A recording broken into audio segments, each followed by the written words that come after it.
안녕하세요. 미스터리 수사국에 오신 것을 환영합니다. 사람은 세상에서 가장 복잡한 생물로 가장 풍부한 감정을 가지고 있습니다. 사랑이 깊어질수록 증오도 깊어진다라는 말이 있죠. 연인 사이에 갈등이 생기는 것은 피할 수 없는 일입니다. 오늘 헤어졌다가 내일 다시 화해하는 것도 흔한 일일 수 있습니다. 하지만 오랜 갈등이 계속해서 해결되지 않으면 아무리 완벽한 사랑이라도 결국 큰 증오로 변할 수 있습니다. 그렇게 마음속에 원한이 가득 차게 되면 한때 가장 사랑했던 사람을 잔인하게 해치고 결국 감정적인 비극을 초래하게 됩니다. 중국 후난성에서는 환자를 돌보던 약제사가 이런 일로 사람의 목숨을 앗아간 악녀가 되었습니다. 그녀의 방법은 매우 잔인하여 경찰조차 믿을 수 없을 정도였습니다. 시간은 2010년 7월 23일 오전 10시로 돌아갑니다. 중국 후난성 천저우 자허연 홍태양 호텔 앞 한 명의 작은 체구를 가진 소녀가 주위를 살피고 있었습니다. 그러다가 그녀는 손을 들어 택시를 불렀습니다. 택시기사는 그녀가 유난히 여리여리하고 예의가 바른 모습에 짐에 무엇이 들어있는지 혹시 도와줄 일이 있는지 물었습니다. 소녀는 부끄럽게 웃으며 대답했습니다. 그녀의 짐 속에 책이 들어있어 무겁고 자신은 샹난대학교의 학생이라고 말했습니다. 기사는 상황을 보고는 자발적으로 내려서 짐을 트렁크에 실어주었습니다. 이 두 개의 빨간색 캐리어는 기사의 예상보다 무겁고 그는 그것을 들어올릴 때 큰 힘이 들어갔습니다. 기사는 속으로 이 안경 쓴 소녀가 혼자 짐을 들고 온 게 참 힘들었겠다고 생각했습니다. 그렇게 두 사람은 길을 떠났고 기사는 소녀를 안전하게 샹냔대학교 정문에 내려주었습니다. 하지만 이 소녀는 택시에서 내린 후 차가 떠나는 것을 지켜보며 계속 그 자리에 서 있었습니다. 그녀는 먼저 주위를 살펴본 뒤 다시 택시를 불렀고 결국 외곽의 외진 곳으로 가게 되었습니다. 그곳은 인적이 드물고 한 채의 폐쇄된 작은 집이 외진 들판에 고독하게 서 있었습니다. 소녀는 힘겹게 그 두 개의 가방을 작은 집으로 끌고 갔습니다. 바닥에는 가방을 끌고 온 흔적이 남아 있었고 2시간이 넘는 시간이 지나고 나서 그녀가 가져온 가방은 사라졌습니다. 그녀는 빈손으로 떠나며 그 다음날 마치 아무 일도 없었던 것처럼 동료들과 함께 호수 여행을 떠났습니다. 이 소녀의 이름은 후팡입니다. 2010년 7월 24일 자허연 경찰은 실종 신고를 접수했습니다. 자허연 인민병원 외과의사 류창이 48시간 동안 실종된 것입니다. 경찰은 류창의 마지막 통화 기록을 조사하던 중 마지막으로 통화한 사람이 바로 후팡임을 알게 되었습니다. 그 통화의 위치 정보는 바로 자허연의 홍태양 호텔에서 나온 것이었습니다. 사실 후팡은 류창의 전 여자친구였고 그녀는 샹난대학교 학생이 아니라 자허연 제3인민병원에서 약제사로 일하고 있었습니다. 그렇다면 왜 그녀는 거짓말을 했을까요? 그리고 류창에게는 무슨 일이 생긴 것일까요? 류창의 실종과 그녀는 어떤 관계가 있을까요? 경찰은 즉시 홍태양 호텔로 가서 CCTV 영상을 확인하고 조사를 시작했습니다. 호텔 CCTV 기록에 따르면 류창은 7월 22일 밤 9시 22분에 201호 방에 들어갔고 그 이후로는 다시 나오지 않았습니다. 경찰은 201호 방에서 범죄수사 기법을 사용해 사람에 의해 청소된 핏자국을 발견했습니다. 그 자국은 류창의 것이라고 확인되었습니다. 그런데 류창의 시신은 어디에 갔을까요? 그는 살해된 후 스스로 도망칠 수 있었을까요? 왜 그의 흔적은 찍히지 않았을까요? CCTV 영상에서 몇 가지 중요한 세부사항이 경찰에게 인상 깊게 다가왔습니다. 당시 후팡은 7월 20일 밤 방을 예약하고 7월 23일 아침까지 여러 차례 혼자 호텔을 오가며 뭔가를 하고 있었고 호텔을 떠날 때는 의심스러운 빨간색 캐리어가 하나 더 생겼습니다. 사건의 진상이 점차 명확해지면서 경찰은 후팡이 남자친구를 해친 후 그의 시체를 분해한 가능성을 높게 보게 되었습니다. 이후 후팡은 경찰에 의해 용의자로 체포되었습니다. 처음에는 자신이 무죄라고 주장하며 거부했지만 경찰이 수집한 다양한 증거를 제시하자 더 이상 반박할 수 없었고 결국 침묵했습니다. 그녀의 완벽한 계획은 CCTV에 드러났고 경찰의 조사는 모든 것을 밝혀냈습니다. 범인이 확정되었으니 이제 남은 것은 피해자의 시신을 찾는 일이었습니다. 경찰이 후팡에게 남자친구의 시신이 어디에 있는지 묻자 그녀는 잠시 망설이다가 이후 충격적인 말을 내뱉었습니다. 그는 내가 벽 안에 쌓아 넣었습니다. 경찰은 눈앞의 작은 체구의 여성을 보며 매우 놀랐습니다. 아무도 돕지 않았는데 후팡은 어떻게 혼자서 피해자를 처리하고 시체를 벽에 넣을 수 있었던 것일까요? 도대체 어떤 증오가 그녀를 이렇게 남자친구에게 잔인할 수 있도록 만든 걸까요? 이 모든 일은 결국 고통스러운 연애에서 비롯된 것이었습니다. 후팡과 류창은 어릴 때부터 서로 알고 지냈습니다. 그들은 중학교와 고등학교에서 같은 반 친구였고 오랜 시간 함께 지내면서 서로 다른 감정을 느끼게 되었습니다. 친구에서 점차 아련한 사랑으로 변해갔고 이 감정이 깊어지면서 두 사람은 서로 마음을 표현하고 관계를 확정지었습니다. 그러나 이 아름다운 시간은 길지 않았습니다. 고등학교 졸업 후 예상치 못한 이별이 다가왔습니다. 대학 입시가 다가오고 시험을 마친 후 두 사람은 함께 있을 수 있을 것이라고 생각했지만 결국 이별을 맞게 되었습니다. 결과가 발표된 후 후팡은 광시의과대학에 입학했고 류창은 후난성의 헝양남아대학교에 입학했습니다. 간신히 연애를 즐길 수 있는 시간이었지만 두 사람은 서로를 떠나게 되어 매우 슬펐습니다. 서로 다른 도시에서의 대학 생활은 이들에게 큰 시험이었고 이 뜨거운 사랑을 지키기 위한 자신감을 가진 두 사람은 특히 후팡은 류창과 함께할 것이라고 믿고 있었습니다. 그녀는 그가 이 세상에서 자신이 함께할 유일한 사람이라고 확신했고 이 사랑은 거리도 시간도 변하게 할 수 없을 거라고 생각했습니다. 오히려 거리가 그녀의 마음을 더 그리워하게 만들었죠. 하지만 류창은 후팡을 사랑하는 마음에도 불구하고 대학 생활에서 마주하게 될 새로운 사람들과 새로운 경험들이 더 매력적이었습니다. 그는 후팡을 사랑하면서도 새로운 것들에 대한 갈망을 느꼈습니다. 1년 이상 지나면서 서로 다른 성격을 가진 두 사람은 갈등을 겪기 시작했습니다. 후팡은 질투가 많고 류창이 다른 사람과 가까워질까봐 불안해하며 매일 그의 행적을 추적했습니다. 류창이 메시지를 늦게 보낼 때마다 그녀는 끊임없이 전화를 걸었습니다. 이런 강한 통제 욕구는 류창을 매우 실망하게 했고 그는 다른 이성과 대화할 때도 자연스럽게 대하며 거리를 두지 않았지만 후팡은 자신의 사랑을 류창의 감정에 얽어놓았습니다. 이것은 류창에게 참기 힘든 일이었고 그는 거절할 수 없었습니다. 이렇게 두 사람의 감정은 매우 불안정해졌습니다. 대학 4년 동안 서로를 놓지 않으려는 태도는 계속되었고 오랜 시간 동안 쌓인 감정과 책임감이 그들을 결혼으로 이끌었습니다. 졸업 후 두 사람은 다른 선택을 할 수 없었고 결국 함께 있기로 결정했습니다. 그래서 그들은 모두 자어원으로 돌아와 일하게 되었습니다.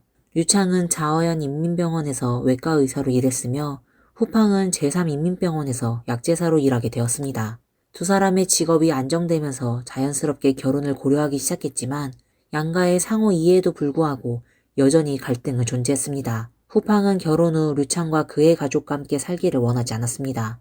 그녀는 두 사람만의 집을 만들기 위해 결혼 후 독립적인 생활을 시작하고 싶었습니다. 그러나 류창은 집을 구입하는 데 드는 비용을 아끼기 위해 매우 단호한 태도를 보였고 후팡에게 두 가지 선택을 하라고 했습니다. 하나는 그의 부모님과 함께 살거나 아니면 둘이 그냥 헤어지자는 것이었습니다. 헤어지자는 위협은 이번이 처음이 아니었습니다. 아마도 몇 년간의 수차례 이별과 재결합이 류창을 매우 피곤하게 만들었을 것입니다. 여러 해 동안의 다툼과 갈등은 두 사람의 관계에서 애정이 거의 소진되었음을 의미했습니다. 류창은 더 이상 참을 수가 없었고 후팡은 그에게 이미 짐처럼 느껴졌습니다. 그는 새로운 시작을 원했을지도 모릅니다. 그러나 후팡은 매우 집착적인 성격의 여성이었고 결코 그를 놓지 않으려 했습니다. 그녀는 류창에게 쏟아부은 시간이 너무 많았고 그에 대한 사랑과 미움이 교차하는 상태에서 그를 떠날 수 없었습니다. 이처럼 이별을 두고 다투는 많은 커플들처럼 그 시기에 두 사람은 끊임없이 싸우고 상처 주는 말을 했으며 울며 불며 감정을 폭발시켰습니다. 류창은 후팡의 가장 추한 모습을 보았고 더 이상 이 관계를 지속하고 싶어 하지 않았습니다. 후팡도 이 관계를 회복할 수 없다는 사실을 깊이 깨닫고 있었습니다. 만약 이 사랑을 되찾을 수 없다면 그녀는 그것을 파괴하고 싶어 했습니다. 그때 후팡의 머릿속에 매우 끔찍한 생각이 떠올랐습니다. 그녀는 자신의 직업적 특성을 이용하여 쉽게 수면제를 손에 넣을 수 있다는 것을 떠올리고 잔인한 계획을 세우기 시작했습니다. 2010년 7월 22일 밤 후팡은 류창에게 전화를 걸었습니다. 그녀는 매우 차분한 목소리로 그에게 마지막으로 만나고 싶다고 말하며 이후 더 이상 그를 괴롭히지 않겠다고 했습니다. 류창은 후팡이 드디어 마음을 고쳐먹었다고 생각하고 기쁜 마음으로 호텔로 갔습니다. 그날 밤 두 사람은 홍태양 호텔 201호에서 다시 관계를 가졌습니다. 관계를 마친 후 후팡은 남자친구와의 관계의 변화를 기대하며 조심스럽게 감정을 테스트했지만 류창은 여전히 단호하게 거절했습니다. 후팡은 자신의 자존심이 큰 상처를 입은 것 같았고 그동안 바친 감정이 돌아오지 않았다는 사실이 그녀를 완전히 포기하게 만든 원인이었을지도 모릅니다. 그녀는 아무렇지 않은 척하며 류창을 달래며 이미 수면제를 섞은 음료를 마시게 했습니다. 류창이 눈을 감은 후 후팡은 옛 사랑의 머리를 쓰다듬으며 옆에 있던 베개로 그의 얼굴을 밀어붙였습니다. 결국 그는 숨을 쉴 수 없게 되어 목숨을 잃었습니다. 증거를 없애기 위해 후팡은 미리 준비한 도구를 꺼내어 사랑하는 사람의 시체를 독특한 크기와 모양으로 조각내어 분해했습니다. 현장은 매우 지저분해졌고 청소하기가 매우 어려워졌습니다. 현장을 정리한 후 그녀는 그 조각들을 2개의 빨간색 캐리어 가방에 담았습니다. 결국 류창의 시신은 한 조각 한 조각씩 외진 곳에 있는 작은 집 벽에 쌓였습니다. 벽돌 사이에서 말라붙은 어두운 핏자국이 드러났습니다. 경찰은 후팡과 함께 현장을 지목하며 추적을 시작했습니다. 아무런 감정을 보이지 않던 후팡은 갑자기 벽을 마주하자 큰 소리로 울기 시작했습니다. 그녀가 가장 사랑했던 사람이 지금 벽 속에 갇혀있다는 사실이 너무나도 충격적이었던 것입니다. 증인과 물증을 바탕으로 이 사건은 마침내 마무리되었습니다. 후팡의 인생도 끝을 맞이하게 되었습니다. 중국 형법 제232조에 따라 후팡은 고의살인죄로 기소되었습니다. 그녀가 류창을 살해한 동기는 감정적인 갈등이었지만 그녀의 수법은 너무나 잔인하고 악질적이었기에 법원은 최종적으로 그녀에게 사형을 선고했습니다. 감정적인 갈등에 빠진 남녀는 이성을 잃기 쉬운 경우가 많습니다. 누가 옳고 그른지 다른 사람은 알 수 없지만 아무리 그렇다 해도 다른 사람의 생명을 해치는 것은 절대로 용납되어서는 안 됩니다. 잔인한 행동은 다른 사람에게 상처 주는 사람이 이 감정에서 얼마나 무능했는지를 보여줍니다. 오늘의 영상은 여기까지입니다. 여러분 주변에 후팡처럼 사랑에 집착하고 강한 통제 욕구를 가지며 사랑하는 사람을 계속해서 의심하는 사람이 있나요? 이런 사람과 어떻게 지내야 할지에 대해 어떻게 생각하시나요? 댓글로 여러분의 의견을 남겨주세요. 저희 채널이 마음에 드셨다면 좋아요와 구독을 잊지 말아주세요. 그럼 다음 시간에 다시 찾아뵙겠습니다. 감사합니다. 안녕하세요. 미스터리 수사국에 오신 것을 환영합니다. 8, 90년대 중국 허난에서는 어린아이들이 부모님에게서 이런 괴담을 듣곤 했습니다. 마을에서 멀지 않은 곳에 원래 생기 넘치던 작은 마을이 있었다고 합니다. 그 마을 사람들은 농사를 지으며 생계를 꾸려나갔죠. 비록 생활이 넉넉하진 않았지만 큰 병 없이 평화롭게 살아가던 마을이었습니다. 그런데 어느 날 사람들은 갑자기 부자가 될 새로운 길을 찾았다고 믿었습니다. 그 결과 아무도 농사를 짓지 않았고 밭은 돌보지 않았습니다. 마을의 새집들이 하나둘 들어서던 그 시점부터 마을 사람들은 하나둘씩 쓰러지기 시작했습니다. 현재 그 마을에는 빈집이 수없이 많습니다. 집안의 온 가족이 한 명도 빠짐없이 모두 세상을 떠났기 때문입니다. 예전에 농토였던 곳은 이제 무덤으로 가득 찼습니다. 사망자가 점점 늘어나면서 마을은 묘지로 둘러싸인 금단의 땅이 되어버렸습니다. 그리고 이런 마을이 허난에는 38곳이나 있으며 실제로는 더 많을 수도 있습니다. 3, 40년 전 중국 허난에서는 대체 무슨 일이 벌어졌던 것일까요? 오늘은 중국에서 거의 아무도 다시 언급하고 싶어하지 않는 이 어두운 역사를 이야기해 보겠습니다. 허난성 주마덴시의 한 작은 마을 문러우초는 6개의 자연마을로 이루어진 곳으로 1990년대에는 상주 인구가 3,000명 이상이었습니다. 이곳은 민풍이 순박하고 전통적인 생계수단은 채소를 재배하는 것이었습니다. 사람들은 평균적으로 일무 약 0.067 헥타르의 농지를 경작하며 생활했지만 수입이 제한적이라 10년 동안 채소를 재배해도 기와집 3칸을 짓는 것은 어려웠습니다. 그런데 1990년대 중반부터 마을 사람들 사이에서 이상한 병이 퍼지기 시작했습니다. 처음에는 두통, 목 통증, 몸에 붉은 발진이 생기고 가끔 발열 증상이 동반되었습니다. 하지만 며칠 후면 약을 쓰지 않아도 자연히 회복되었습니다. 몇 년이 지나 병이 다시 마을에 찾아왔습니다. 하지만 이번에는 이전과 달리 아무리 치료해도 낫지 않았습니다. 열이 계속 나고 몸에는 보라색 반점이 생겼으며 오랫동안 설사를 하고 힘이 전혀 없어졌습니다. 일부 환자는 입안에 염증이 생기고 심한 경우 입이 괴사되기도 했습니다. 마을 사람들은 이 괴상한 병을 이름 없는 열병, 무명열이라고 불렀습니다. 이 병에 걸린 사람들은 결국 하나둘씩 세상을 떠났고 마을 전체는 짙은 어둠에 휩싸였습니다. 어떤 마을 사람들은 자신들이 신을 거슬렀기 때문에 벌을 받은 것이라고 생각했습니다. 또 다른 사람들은 마을이 저주를 받아 누군가가 자신들을 멸족시키려 한다고 믿었습니다. 마선이와 뢰메는 문로우촌에 사는 젊은 부부였습니다. 2001년은 그들이 결혼한 지 9년째 되는 해였습니다. 그들에게는 3명의 자녀가 있었는데 큰딸 닝닝은 그의 초등학교 2학년에 다니고 있었고 통통한 얼굴로 귀여운 모습을 자랑했습니다. 둘째 딸 마룽은 언니보다 훨씬 활발하고 종종 웃으며 노래를 부르곤 했습니다. 막내 아들 마잔차오는 아직 걷지도 못하는 어린아이였습니다. 5식구 중 큰딸 닝닝만이 부모가 병에 걸리기 전에 태어나 병에 걸리지 않았습니다. 하지만 나머지 4사람은 모두 예외 없이 이 괴병에 감염되었습니다. 그 중에서도 뢰매의 증상이 가장 심했습니다. 얇은 옷 아래로 그녀의 깡마른 몸이 그대로 드러날 정도였습니다. 매일 아침 그녀는 간신히 몸을 일으켜 신을 향해 절을 올리며 이렇게 중얼거리곤 했습니다.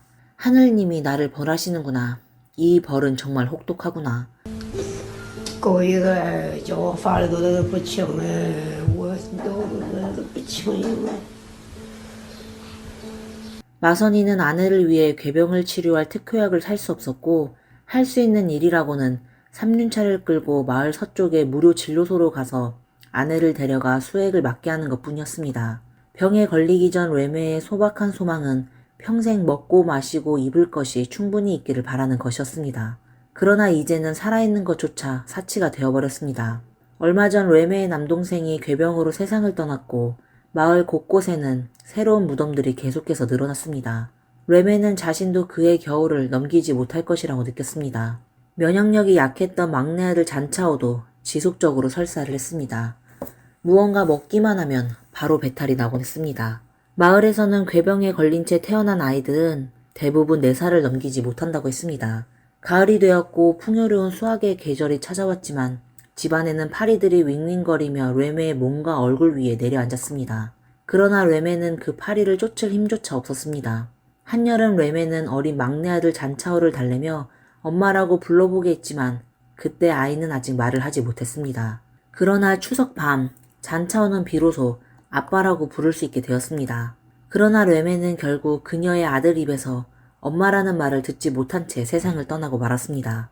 2001년 10월 뢰매는 세상을 떠났습니다. 그해 가족의 농작물 수확으로 번 돈은 고작 5,600위안 약 10만원 정도였습니다. 남편 마선이는 이 중 150위안 약 3만원을 들여 뢰매를 위한 수의를 구입했고 직접 그녀의 수의를 입혀주었습니다. 생전에 뢰매는 커다란 사진 한 장을 찍어놓고 싶어 했습니다. 자신이 떠난 후 그 사진을 식탁 위에 올려놓으면 아이들이 커서 엄마의 얼굴을 기억할 수 있을 것이라고 생각했기 때문입니다.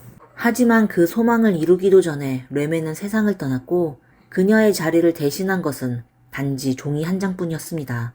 뢰매의 가족은 문로우촌의 수많은 가정 중 하나의 축소판일 뿐이었습니다. 그렇다면 마을 사람들을 죽음으로 몰고 간 이 괴병의 정체는 과연 무엇이었을까요? 1981년 우한대학 의학부 감염병학 교수였던 구이셴 교수는 미국으로 유학을 가게 되었습니다. 당시 그의 미국 교수는 인류가 막 발견한 신종 감염병인 에이즈에 대해 설명했습니다. 그해 미국은 세계 최초로 에이즈 환자를 공식 보고했는데 환자는 33살의 남성 모델 마이크였습니다. 마이크는 1980년 10월부터 고열 증상이 나타났고 목에 림프절이 부어올랐으며 체중이 계속 줄어들었습니다. 구강점막, 엉덩이, 손가락에 칸디다균 감염이 발생했으며 의사들은 그의 폐에서 다량의 폐포자충을 발견했습니다. 이 미생물은 보통 말기암 환자나 장기이식 환자처럼 면역체계가 거의 완전히 손상된 사람들에게만 나타납니다. 마이크는 1981년 5월 3일 사망했고 1982년 7월에 이 병은 정식으로 후천성 면역결핍 증후군 에이즈라고 명명되었습니다. 미국에서 유학하던 당시 구이셴 교수는 한때 이렇게 생각했습니다. 내가 살아있는 동안 이런 병이 중국에서 대규모로 유행할 일은 없을 것이다. 그 이유는 중국이 세계에서 가장 강력한 마약 단속 정책을 시행하고 있었고 보수적인 전통 문화가 지배적인 상황에서 대부분의 중국인들이 문란한 남녀관계를 지향했기 때문입니다. 중국에서 처음으로 에이즈 환자가 공식 확인된 것은 1985년의 일이었습니다. 환자는 아르헨티나 출신의 미국 관광객으로 베이징의 협화병원에서 병을 얻고 사망했습니다. 그러나 허난 같은 외진 시골 마을의 농민들에게 에이즈란 무엇일까요? 그것이 어떻게 전염되는지, 감염되면 어떤 일이 벌어지는지 그들은 전혀 알지 못했습니다. 1999년 허난성 상차이현 문러우촌 출신의 한 연수의사가 구이셴 교수가 근무하는 병원으로 찾아왔습니다. 이 연수의사는 고향 마을에서 괴질이 퍼지고 있다는 사실을 구이셴 교수에게 알리며 병의 원인을 밝혀달라고 요청했습니다. 1999년 7월 구이셴 교수는 처음으로 문러운촌에 방문했습니다. 그곳에서 궤병에 걸린 몇몇 환자들을 확인한 후 그는 큰 충격에 받았습니다. 환자들의 증상이 에이즈와 너무나도 유사했기 때문입니다. 그는 11명의 혈액 샘플을 채취해 병원으로 가져가 검사한 결과 이 중 10명이 에이즈 양성 판정을 받았습니다. 10월 28일 구이셴 교수는 다시 문러우촌을 방문해 추가 검사를 진행했습니다. 이번에는 155명을 대상으로 검사를 했고 그중 96명이 양성 판정을 받았습니다. 이 사실에 구이셴 교수는 더 이상 가만히 있을 수 없었습니다. 그러나 더 충격적인 사실은 에이즈 감염의 그림자가 이미 허난성의 다른 여러 마을로 퍼지고 있다는 것이었습니다. 그 후 중국 정부는 전국적인 에이즈 전수조사를 시작했습니다. 허난성에서는 38개의 마을이 에이즈 중점관리 지역으로 지정되었습니다. 그러나 중점관리 지역으로 지정되지 않은 마을이라고 해서 에이즈 환자가 없는 것은 아니었습니다. 단지 다른 마을보다 감염자 수가 상대적으로 적었을 뿐이었습니다. 그렇다면 중국 내륙의 이런 작은 시골 마을들이 대체 어떻게 에이즈와 연관되게 된 것일까요? 1990년대 이전 중국의 많은 병원에서 사용되던 혈액제제는 대부분 회에서 수입되었습니다. 그러나 1984년과 1988년에 보건부, 외교무역부, 세관총서가 공동으로 발표한 통지문에 따르면 자본주의 국가들에서 동성애와 주사로 약물을 남용하는 문제가 심각한 사회 문제가 되었으며 에이즈는 남성 동성애자들 사이에서 흔히 발견된다. 또한 해외에서 혈액 제제를 제조하기 위해 사용되는 혈장의 공급자 중 상당수가 동성애자임을 고려하여 에이즈가 중국으로 유입되는 것을 방지하기 위해 혈장, 인간 혈청 알부민, 면역 글로불린 등 혈액 제제의 수입을 금지하거나 제한한다. 이 통지문에 따라 혈액 제제의 수입이 제한되자 중국 전역의 대도시들에서는 혈액 제제가 부족해지는 사태가 발생했습니다. 많은 수술들이 예정대로 진행되지 못했고 혈액 제제를 필요로 하는 환자들은 치료를 받을 수 없었습니다.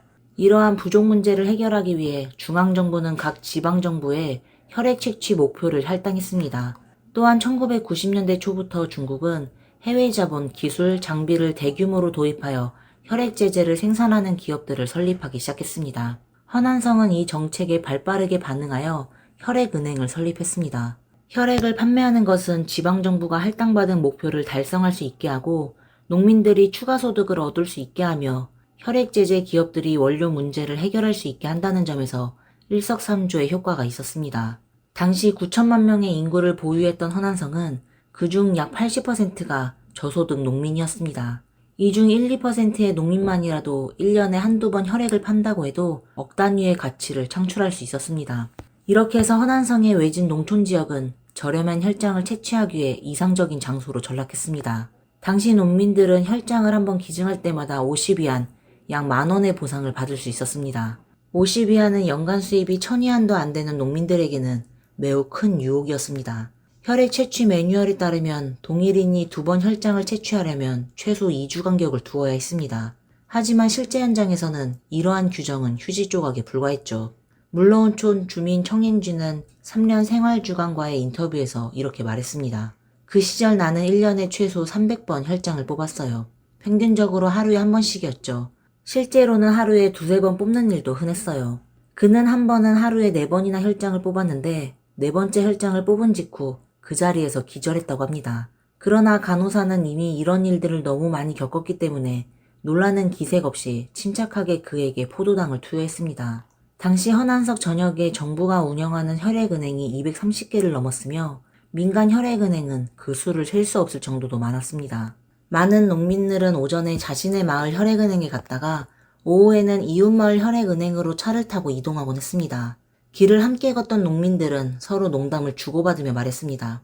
이쪽 팔은 비료값이고 저쪽 팔은 인삼 비료값이지. 생계수단이 마땅치 않았던 농민들에게 혈액을 파는 일은 가장 쉬운 돈벌이였고 이 돈은 대부분 가게에 보태거나 집을 짓는 데 사용되었습니다. 문러운촌의 주민 류영건은 신경보 기자와의 인터뷰에서 이렇게 말했습니다. 우리 집에 3칸짜리 기와집은 아내와 제가 피를 팔아서 지은 것입니다. 이 지역에서 에이즈 환자를 찾는 건 아주 쉬워요. 누가 기와집에 살고 있나 보면 거의 다 에이즈 감염자지요. 중국의 소셜 네트워크 사이트인 또우반의 한 사용자가 자신의 어머니가 10년간 중국식 혈액 판매에 참여했던 이야기를 썼습니다. 그는 어머니가 피를 팔았다는 사실에 마음 깊이 거부감을 느꼈습니다. 자신이 대학 등록금을 내고 가족이 먹고 살았던 모든 것이 어머니의 피로 얻어진 돈 덕분이라는 사실을 받아들일 수 없었기 때문입니다. 그는 나중에 이를 계산해봤다고 합니다. 아버지가 매년 채석장에서 돌을 나르며 10,000위안, 약 200만 원 정도를 벌었습니다. 두 명의 누나는 외지로 나가 일을 해서 스스로 생활비를 해결했으며 농지에서 매년 2,500위안, 약 50만 원의 수입이 있었습니다. 그가 고등학교에 다니던 시절 집에서 가장 큰 지출은 그의 학비인 3,000위안, 약 60만 원이었습니다. 이후 그가 대학에 입학하며 학비가 더 늘어났지만 다행히도 아버지의 채석장 월급도 증가했습니다. 논리적으로 계산해보면 그의 집은 굶거나 학교를 다니기 위해 반드시 피를 팔아야 할 만큼 가난하지 않았습니다. 그는 이 사실을 깨닫고 안도했다고 했습니다. 하지만 삶은 항상 이성적인 계산대로만 흘러가지 않습니다. 한때 그의 아버지는 거대한 돌에 팔이 눌러 부러지면서 일을 할 수 없게 되었습니다. 게다가 채석장은 자주 월급을 체불하곤 했습니다. 이럴 때마다 어머니가 피를 팔아 번 돈이 가족의 생명을 유지하는 유일한 수단이었습니다. 더욱 잔인한 사실은 2005년 차이징의 혈장 경제 종말이라는 제목의 보도에 나타 있습니다. 혈액은행은 제약사의 혈장을 1ml당 0.23위안, 약 46원에 판매했습니다. 제약사는 이를 원료로 삼아 혈청 알부민을 생산했으며 혈청 알부민의 가격은 1g당 약 2.1위안, 약 422원에 달했습니다. 1990년대 농민들은 한 번의 혈액 채취로 800ml의 혈장을 제공하고 50위안, 막 만원의 보상을 받았습니다. 이는 1ml당 약 0.0625위안, 약 12원에 불과했습니다. 이후 농민들에게 지급되는 보상이 올라 580ml의 혈장이 80위안, 16,000원이 되었지만 여전히 1ml당 약 27원의 수준밖에 안 되었습니다. 하지만 이 보상조차 혈액은행과 제약사가 거둬들이는 막대한 수익에 비하면 아주 미미한 금액에 불과했습니다. 단순히 혈액을 채취하고 매매하는 것만으로는 에이즈 대유행을 초래하지 않았을 것입니다. 그러나 단일 혈장 채취 방식이 혈장 경제에서 가장 치명적인 문제로 작용했습니다. 단일 혈장 채취란 기증자의 혈액을 채취한 후 원심 분리기로 혈장과 적혈구를 분리해 혈장을 추출하고 적혈구는 기증자에게 다시 주입하는 방식입니다. 혈액은행에서는 이러한 방식이 기증자의 체력을 빠르게 회복시킨다고 주장하며 단일 채취 방식이 전혈 채취 방식보다도 낫다고 홍보했습니다. 혈액은행 측의 설명은 다음과 같았습니다. 혈액은 우물물과 같아서 오래된 물을 퍼내야 새로운 물이 생긴다. 그러니 혈액을 채취하는 것은 신진대사에 도움을 주며 건강에 해롭지 않다. 산소와 영양분을 운반하는 적혈구는 다시 몸으로 주입되니 몇백 밀리미터의 혈장을 추출해도 몸엔 아무런 해를 끼치지 않는다. 그러나 이러한 방식이 가진 치명적인 문제는 당시 알려지지 않았습니다. 단일 혈장 채취 방식은 적어도 3가지 치명적인 문제를 내포하고 있었습니다. 먼저 피를 채취한 후 수혈관을 자르는 소독가위와 혈액 주머니 입구를 짚는 소독 집게는 모두 채취된 전혈과 접촉하게 됩니다. 그런데 당시 상차이현 인민병원 혈액은행의 한 간호사가 인정한 바에 따르면 이 도구들은 밤에는 소독액에 담가놓지만 낮에는 여러 사람의 피와 접촉할 때 전혀 소독하지 않는다고 합니다. 둘째, 당시 일반적으로 사용되던 원심 분리기에는 12개의 작은 통이 있었고 각 통에는 2개의 피 주머니를 넣었습니다. 원심 분리 과정에서 피 주머니가 터지는 일이 자주 발생했는데 직원들은 심하게 손상된 주머니만 버리고 덜 손상된 주머니는 그대로 사용했다고 합니다. 마지막으로 아마도 가장 무서운 것은 혈액 부족이 계속되는 중국, 왜 중국인들은 피를 기부하지 않는가? 라는 제목의 기사에서 묘사된 내용입니다. 기사에 따르면 피를 빠르게 채취하기 위해 혈액은행에서는 이전 헌혈자로부터 분리된 적혈구를 다음 헌혈자에게 직접 수혈하는 경우가 있었고 이는 피를 통해 전염병이 감염될 확률을 크게 증가시켰다고 합니다. 단일 혈장 채취 과정에서 이렇게 크고 명백한 허점이 존재하는 이유를 알 수 없지만 당시 지역 내 주요 병원과 보건당국은 이를 전혀 눈치채지 못했습니다. 1990년대 내내 허난 농촌의 상황은 농민들이 생계를 위해 피를 팔려고 안간힘을 썼고 혈액은행은 이를 채취하느라 안간힘을 쓰며 보건당국은 혈액은행 설립과 피 채취 허가증 발급에 열을 올리는 모습이었습니다. 산렌 라이프 위클리가 2001년에 발표한 혈액재앙이라는 제목의 기사에는 이런 문장이 있습니다. 허난성의 한 전직 방역관리가 단도직입적으로 말했다. 1993년에 하위 몇몇 혈액은행을 둘러보았는데 보고 나서 무서웠다. 원심 분리기를 가동하자마자 혈액이 담긴 주머니가 터졌고 소독 집게도 제대로 사용되지 않았으며 직원들 중에는 용혈 반응 같은 기본적인 지식조차 모르는 사람들이 많았다. 하지만 보건청의 관료들은 적어도 의학대학을 졸업한 사람들이라서 이런 문제를 못 볼 리가 없다. 그들은 아예 못 본 척했거나 아니면 아예 신경 쓰지 않았던 것이다. 2001년까지 상주 인구 800명의 문루 자연촌에서는 주민들이 자체적으로 집계한 결과에 따르면 90%에 달하는 청장년, 최소 300명 이상이 혈액을 상시적으로 판매했으며 이들 중 약 5명만이 에이즈에서 살아남았다고 합니다. 많은 사람들이 과거에는 이 병에 걸렸다는 사실로 인해 수치심을 느끼기도 했지만 이제는 대부분이 더 이상 부끄러워하지 않습니다. 그들은 이렇게 말합니다. 우리는 관이 운영하는 혈액은행에 혈액을 팔았을 뿐인데 우리가 무엇을 잘못했겠어요. 사실 고 교수가 문로마을의 상황을 발견하기 이전에 이미 일선 의료 종사자들은 허난 지역 전역으로 확산되는 에이즈와 간질환의 전염병을 인지하고 있었습니다. 그러나 그들의 보고서는 상부에 여러 차례 제출되었음에도 불구하고 번번이 답변을 받지 못했습니다. 2005년 남방도시부는 최초의 경고자인 왕수핑의 이야기를 보도했습니다. 아핑은 유행병학을 연구하는 의사로 20세기 8, 90년대 허난 저우커우 지역의 위생국과 혈액은행에서 일했습니다. 혈액과 접촉하는 과정에서 아핑은 문제를 발견했습니다. 1989년 한 신문에서 남부의 한 도시 혈액은행이 헌혈원 중 대량의 C형 간염 감염자를 발견했다는 기사가 실렸습니다. 이는 아핑에게 경계심을 갖게 했습니다. 얼마 지나지 않아 아핑은 저우커우 혈액은행에서도 간염 바이러스를 검출했습니다. 1992년 C형 간염이 저우커우에서 유행하기 시작하자 아핑은 이 상황을 지역 보건부 의료정책국에 보고하며 고위층의 주목을 받기 기대했습니다. 하지만 안타깝게도 아핑의 보고는 아무런 응답을 받지 못했습니다. 1994년 아핑은 혈액은행을 떠나 저우커우 지역 임상검사센터에서 일을 주도하게 되었습니다. 저우커우 지역 임상검사센터는 보건국 산하 기관이었지만 보건국에서 한 푼도 지원하지 않아 자체적으로 자금을 마련하고 운영되는 독립적인 단체였습니다. 아핑은 이 센터의 책임자였습니다. 1995년 3월 아핑은 보건부 회의에 참석하던 중 충격적인 소식을 접했습니다. 허난성 저우커우시 타이캉현에서 혈액을 판매했던 한 사람이 쿤밍에서 HIV 양성 판정을 받았다는 것입니다. 이 헌혈자는 이후 쿤밍에서도 혈액을 판매했으며 불결한 생활 이력이 있었습니다. 아핑은 즉시 허난성 보건청에 보고하며 혈액은행이 혈액을 채취하기 전에 헌혈자에 대해 HIV 검사를 시행해야 한다고 권고했습니다. 그러나 이 제안은 비용이 크게 증가한다는 이유로 받아들여지지 않았습니다. 1995년 5월부터 9월 사이 아핑은 임상검사센터 직원 몇 명과 함께 저우커우 지역의 혈액 샘플 404건을 추출하여 1차 선별검사를 실시했습니다. 그 결과 놀라운 HIV 양성 감염 숫자가 발견되었습니다.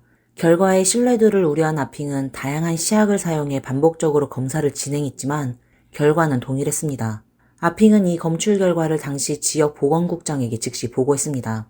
국장의 첫 반응은 아핑을 칭찬하며 저우커를 위해 큰일을 해냈다고 말하는 것이었습니다. 아핑에 따르면 그 국장은 부임한 지 얼마 되지 않은 상태였습니다. 그러나 보름이 지나고 아핑이 다시 그 국장을 찾았을 때 국장의 태도는 180도 달라져 있었습니다. 국장은 아핑에게 이 검출 결과가 정확한가? 라고 따져 물었습니다. 아핑은 국장님께서 신뢰하지 않으신다면 샘플을 베이징으로 가져가 권위 있는 검사를 받을 수 있습니다. 라고 답했습니다. 1995년 11월 아핑은 상세한 보고서를 작성하여 국장에게 제출했습니다.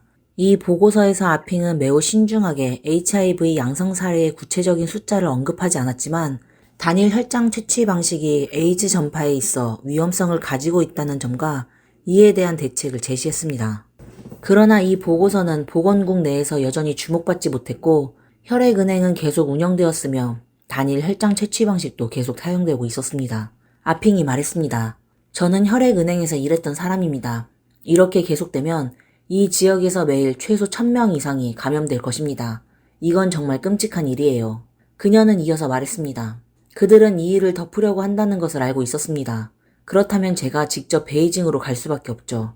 1995년의 마지막 며칠 동안 아핑은 허난성 저우커우시 상수현 시자오 차오촌에서 온 HIV 양성 샘플 62개를 들고 베이징으로 갔습니다.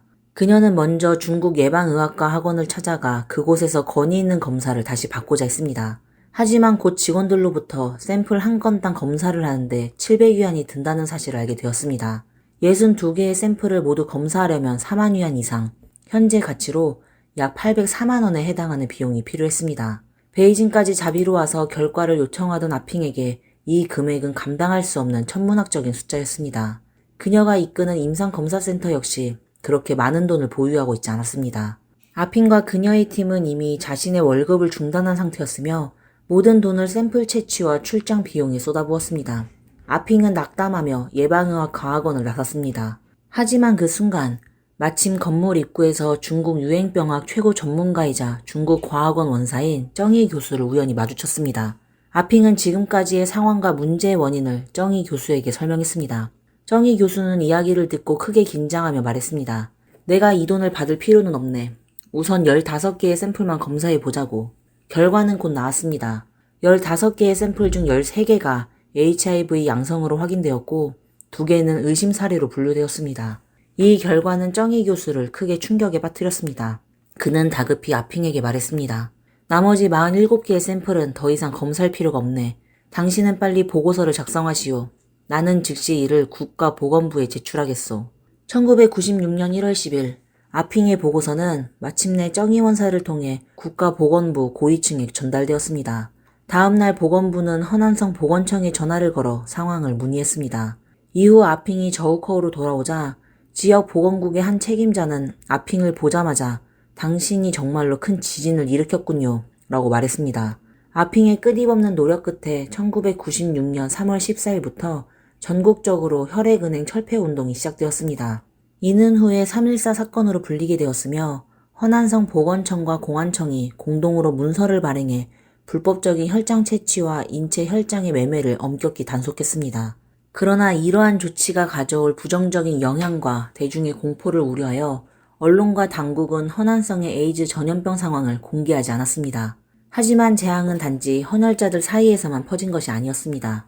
수혈을 받은 환자들에게까지도 그 피해가 확산되고 있었습니다. 1996년 4월 허난성 중의학원에서 퇴직한 69살의 교수이자 산부인과 의사인 가오야오제는 한 부인암 환자의 자문 요청을 받았습니다. 그 환자는 HIV 양성 판정을 받았고 끝내 병을 이기지 못하고 세상을 떠났습니다. 환자는 생전에 불결한 생활 이력이 전혀 없었으며 그녀의 남편과 아이들 또한 감염되지 않았습니다. 그녀가 감염된 원인은 이전의 수술 중 혈액은행에서 제공된 수혈이었습니다. 가오야오제는 이 사실에 크게 걱정을 했습니다. 혈액은행에 있는 혈액에 에이즈가 포함되어 있다면 피해자는 한두 명이 그치지 않을 것이다 라는 생각이 들었기 때문입니다. 그 환자는 앙상한 손으로 가오야오제의 손을 잡고 죽고 싶지 않다고 말했습니다. 그 순간 가오야오제는 깊은 충격을 받았고 마음의 평정을 찾을 수 없었습니다. 그때부터 그녀는 망설임 없이 에이즈 퇴치를 위한 길에 나서기로 결심했습니다.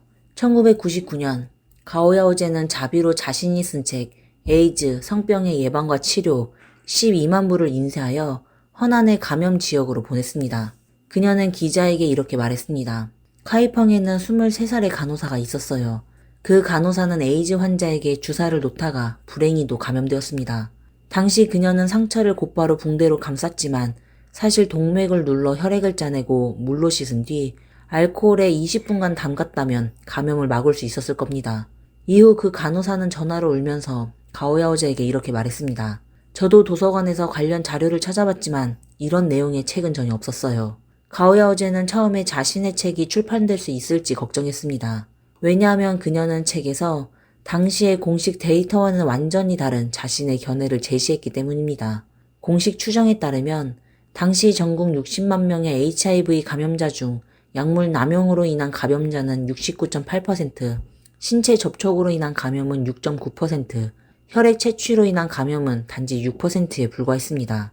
가오야오제는 이전에는 공식적인 통계와 견해가 동의했지만 1999년부터 그녀의 생각이 바뀌었습니다. 그녀는 혈장이 중국에서 에이즈가 확산된 주요 경로일 가능성이 높다고 판단했습니다. 대다수의 중국 에이즈 환자가 혈장 채취의 피해자일 가능성이 크다고 본 것입니다. 가오야오제는 기자에게 이렇게 말했습니다.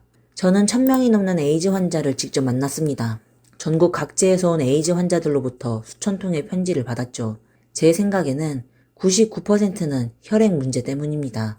공식적으로 허난성의 혈액 판매자 수는 약 10만 명으로 추정되지만 가오야오제는 허난성의 100여 개의 현 가운데 50개 이상의 현에서 심각한 혈장 판매 문제가 존재한다고 보았습니다. 그녀는 허난성의 혈액 판매자 수가 100만 명에 이를 것으로 추정하며 이는 전체 성인구의 약 1%에 해당한다고 말했습니다.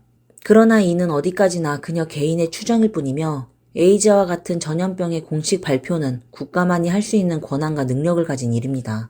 실제로 허난성에서 혈액과 관련하여 감염된 사람이 얼마나 되는지 그 정확한 숫자는 아무도 모릅니다. 가오야오제가 허난의 감염 지역으로 책을 보내던 시기 우한의 의학교수 거시에는 허난성 상차이현 문루촌의 에이즈 전염병 상황을 발견했습니다. 2001년 8월 국가보건부는 처음으로 문루촌 주민 다수가 에이즈에 감염된 사실을 발표했습니다. 이후 사면 생활주간은 혈액 재앙을 주제로 심층 기사를 발표했고 허난성의 에이즈 사태에 대한 소식이 점점 더 많이 공개되었습니다. 문루촌은 전국적으로 유명한 에이즈 마을로 알려지게 되었습니다. 그러나 현지 주민들은 고 교수를 매우 증오했습니다. 주민들은 고 교수가 문루촌 이미지를 훼손시켰으며 그로 인해 문루촌의 농산물이 더 이상 팔리지 않게 되었고 주민들이 어디를 가든 차별을 받게 되었다고 여겼습니다. 2001년 6월 거시엔 교수는 10,000위안 상당의 약품을 들고 문루촌에 들어갔습니다. 그러나 일부 주민들은 그를 내쫓으려고 했고 어쩔 수 없이 거 교수는 약품만 남기고 급히 떠날 수밖에 없었습니다.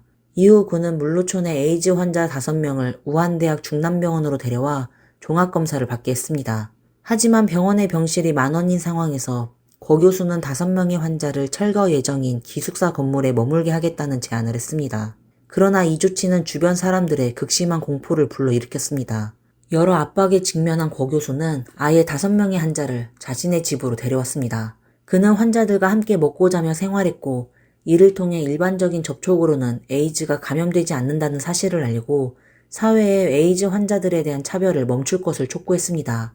2001년 말 거시엔 교수와 가오야제는 동시에 남방주말의 연간 뉴스 인물로 선정되었습니다. 이어 2003년과 2004년 가오야오제와 거 교수는 각각 중국 중앙텔레비전이 선정한 중국을 감동시킨 10인 중 한 명으로 뽑혔습니다. 2005년에는 미국 타임지가 선정한 세계 18인의 의료 영웅 중 한 명으로 거시엔 교수가 이름을 올렸습니다. 2000년은 허난성 에이즈 전염병 사태의 중요한 전환점이 되었습니다. 문루촌 상황이 국내의 주요 언론에 보도되면서 허난성 당국은 에이즈에 대한 태도를 180도 바꿨습니다. 2000년부터 3년간 허난성은 모든 단일 혈장 채취소를 신속히 폐쇄했습니다. 동시에 1억 6천만 위안, 현재 가치 약 321억 원 상당을 투입해 혈액은행의 표준화를 강화했습니다.